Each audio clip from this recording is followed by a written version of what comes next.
कोई 20 कंट्रीज हैं, उसका टूर होगा। माइकल जैक्सन से मुझे याद आया, आपने तो एक परफॉर्मेंस थी, इसने माइकल जैक्सन का ही गाना चूज किया था और ये माइकल जैक्सन बना था और इसने मून वॉक की थी और पता नहीं क्या, और उसपे हाँ जी बिल्कुल, हमारे जो डांसिंग कॉन्टेस्ट था और उसमें इसी ने वाहिद ने माइकल जैक्सन को परफॉर्म किया था, इतना इसको माइकल का गेटअप किया था। और चूंकि ये फैन है ऋतिक रोशन का और माइकल जैक्सन का, क्योंकि ये वो स्टेप्स करता है, उनका जो है वो पकड़ता है कि मैंने ऐसे परफॉर्म करना है। प्रभु देवा, आपको पता है प्रभु देवा जो है वो माइकल जैक्सन को कोरियोग्राफ करवा चुका है। रियली? यस। हाँ मतलब मुझे बिल्कुल नहीं पता था इस बारे में। ये एबीसीडी से पता चला जो उसकी मूवी आई है? नहीं, मुझे नहीं, ये उस मूवी का नहीं पता, ये वैसी एक, मुझे, मैं इस बात को मानने के लिए तैयार नहीं था कि ऐसा हुआ है, बट वाकई ये चीज कंफर्म हुई है। नहीं, कोलैबोरेशन होने वाली थी मगर फिर उसकी डेथ हो गई। हाँ, फिर उसकी डेथ हो गई थी। डेथ क्यों हुई वैसे? थोड़ा बस वो प्रिस्क्रिप्शन ड्रग्स और मतलब he was addicted to drugs. No, prescription drugs, जैसे दवाइयां, नींद की दवाइयां, he was totally a clean guy, वो ना ड्रिंक करता था ना कुछ करता था, मगर वो नींद ज़ाहिर नहीं आती थी। इतना बड़ा उसका फेयरवेल कॉन्सर्ट शो होने वाला था, ओवरडोज हो गया था टूर, तो बट इट वाज, मुझे तो अभी भी यकीन नहीं आता। मैं एक्सपेक्ट करता हूँ जो फैन है वो जाहिर सी बात है, क्योंकि उनकी गाने तो हमारे पास अभी भी है ना, वीडियोस हैं, रात को 4 बजे 4 AM कि माइकल इज नो मोर, और मैं उसी वक्त जो है ना, आई वाज रियली शॉक्ड। पूरी दुनिया शॉक। अफसोस, बिल्कुल इतना अफसोस, मैं घर में अपने जितने भी मेरे पेरेंट्स को उठा उठा के ला रहा हूँ, आके देखें क्या हो गया क्या हो गया। वो लोग लिटरली समझने लगे पता नहीं, अल्लाह माफ करे, कुछ गड़बड़, मेरे खानदान में तो कुछ नहीं हो गया। हाँ, तो देखो ये उठा, मैं इतना डिप्रेस हो गया यार ये न्यूज सुन के कि ऑब्वियसली उसके जो फैन होते हैं, कितने फैंस। अलीना, मैं आपको एक अजीब सी बात बताऊंगा कि ये गाना 1981 में रिलीज हुआ था और एमटीवी ने मना कर दिया था कि इसको एयर नहीं करेंगे क्योंकि वो ब्लैक्स के म्यूजिक एयर नहीं करते थे। अच्छा, ठीक है। और फिर ये वक्त आया कि माइकल जैक्सन का जो थ्रिलर सॉन्ग था वो एमटीवी ने खुद प्रोड्यूस करवाया था, $5 लाख उस जमाने में पे किए थे उसके प्रोडक्शन के। 81 में ये गाना रिलीज हुआ था और 2009 15 जून को मैं बैंकॉक एयरपोर्ट पे बैठा हुआ था और मेरी फ्लाइट मिस हो गई थी।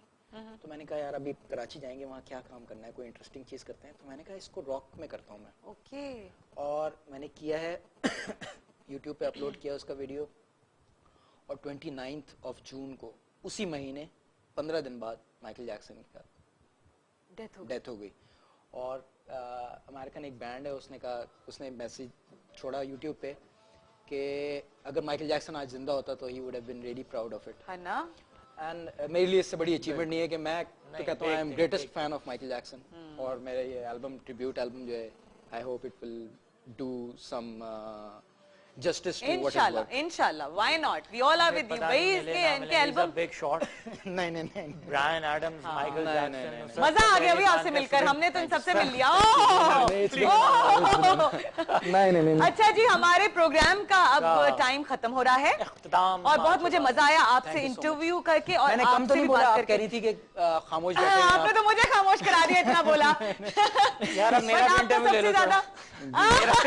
वो बेचारा लेफ्ट अलोन फील कर रहा है। लेकिन आपने जो गाने गाए हैं ना, ब्रिलियंट, मजा आ गया। It was soothing. हाँ, true. My show was totally different today. वरना होता है ना कि मगर ये जो मीटिंग है हमारी, we will take it to the next level and we are gonna work with you in your video. Please, आपकी आवाज बहुत अच्छी है, हम दोनों को ना लिया ना आपने तो मैं कुछ भी नहीं कर सकूंगी। नहीं। इट्स ये वाली एल्बम लॉन्च नहीं होगी जो आज यहाँ पे अनाउंस कॉन्सर्ट हुआ है। It's an on air commitment. ठीक है, thank you so much for coming on my show. Thank you Umar that you are here. अब मैं चाहूंगी कि छोटा छोटा मैसेज टू आवर व्यूअर्स आप दोनों दे दें। मैं ये मैसेज देना चाहूँगा कि इस वक्त दुनिया में बहुत काम हो रहा है, हर चीज़ यूट्यूब पे अवेलेबल है। Try to do something original और पाकिस्तान का नाम आगे लेके जाएं। Do it for the art, don't do it just for selling CDs or getting shows, and be genuine, be original, and do it from your heart and everybody will love it. Exactly.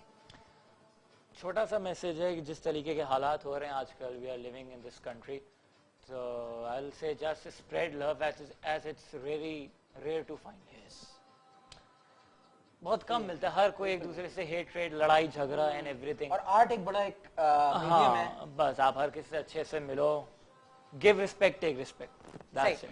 तो आपसे मुलाकात होगी next week इंशाल्लाह। और जाने से पहले मैं इनको वाइब की तरफ से कुछ देना चाह रही हूँ। ये this is for you Atif and this is for you. Thank you. अब हम म्यूजिक ऊंचा करेंगे और मेरे साथ mister performer Umair Khalid will be perform on this song. Bye bye. आप भी खड़े हो जाए.